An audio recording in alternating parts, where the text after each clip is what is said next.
Hello everyone, welcome back to Tinateach HTML. Oops, let me change the color of my pen real quick. That's a little bit too hard to see. Okay, HTML. And we're going to be taking a focus on layout elements. Okay, layout structure and layout techniques. Let's dive into it.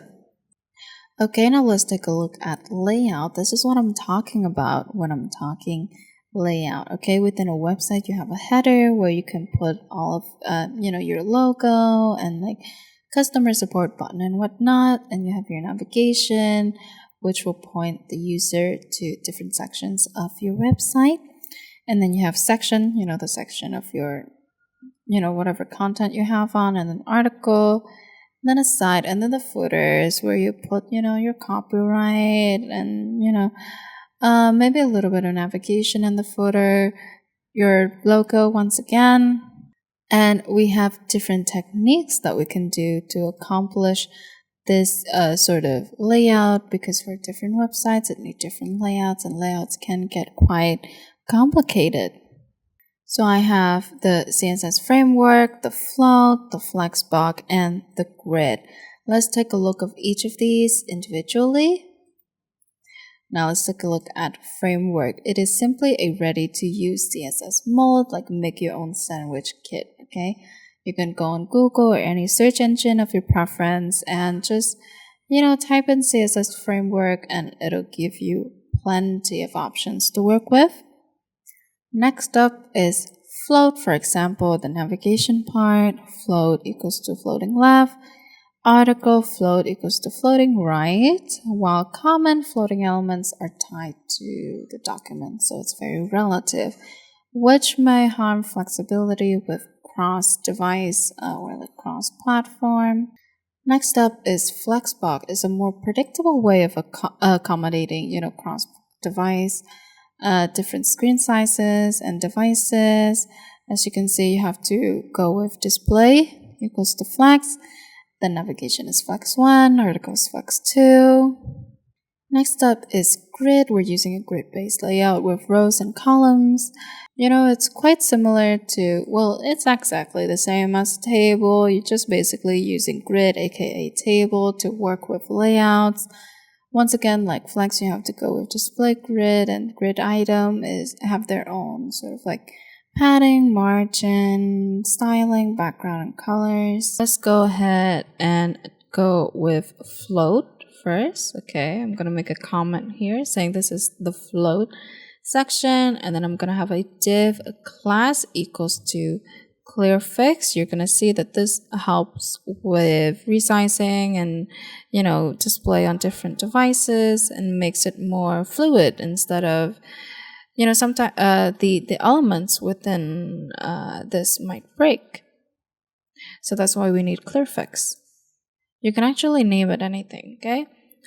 And then let's have another div class equals to box, and let's have some inline style, background color is blue.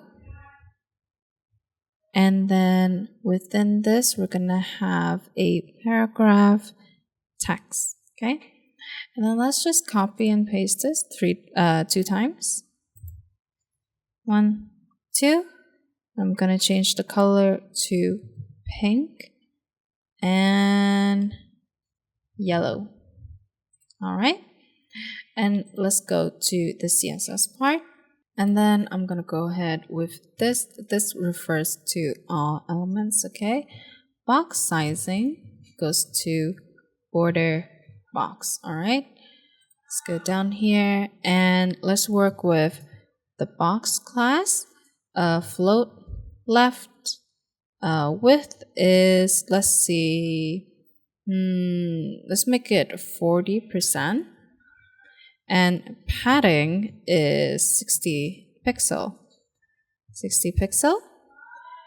And then let's go with clear fix after. Oops, sorry, I'm missing one.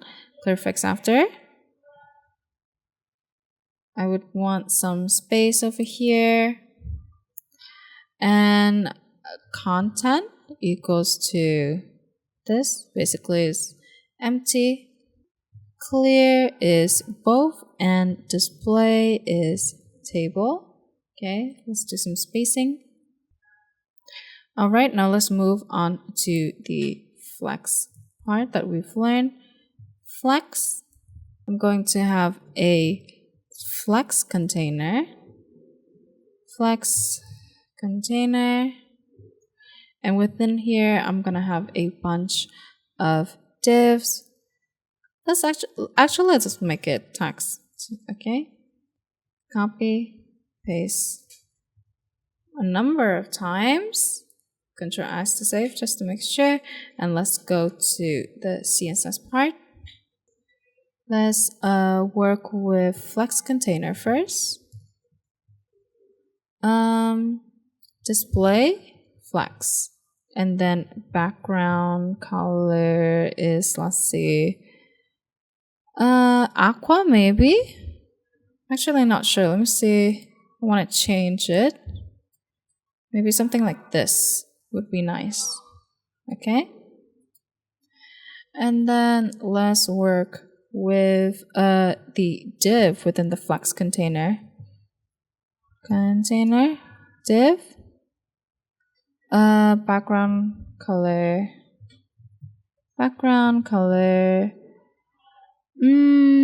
Yellow. Okay. Let's work with yellow. Just to be quick, margin is 10 pixels, so they will have some spacing in between them. Padding is 20 pixel. And then the font size may be 30 pixels. Last but not least, let's go for the grid styling. Grid. You have a grid container. It really does help when you have a container everything. It makes it neat, makes it easier, and the items that you're positioning doesn't break as easily. Let's have this grid item. Okay, grid item. I'm gonna put text in here again. Copy and paste a bunch of times. Copy and paste. Control S. Then let's go up to the CSS part. Grid container. Display is grid template columns over here. Make it auto, and auto. Background color, let's make it green. And padding is 20 pixel. Okay, I want to change the color over here real quick. Oops. Let's see. Let's make it purple actually. Nice purple. And then let's go down here and let's work with the grid item. Background color is, let's say, white. The font color, orange, misspelled there. Border is 3 pixel solid, it's black by default. Padding 20 pixel. Font size 15 pixels. And text align is center. Okay. So this is what we're working with. This is the yellow part here goes down here because there's not enough space. Let me just resize this. Let's resize it. We could go down like this. Okay. As you can see, the elements move along with being shrink as well as being resized. Okay, so it's very flexible. All right, let's reduce the width to 20%.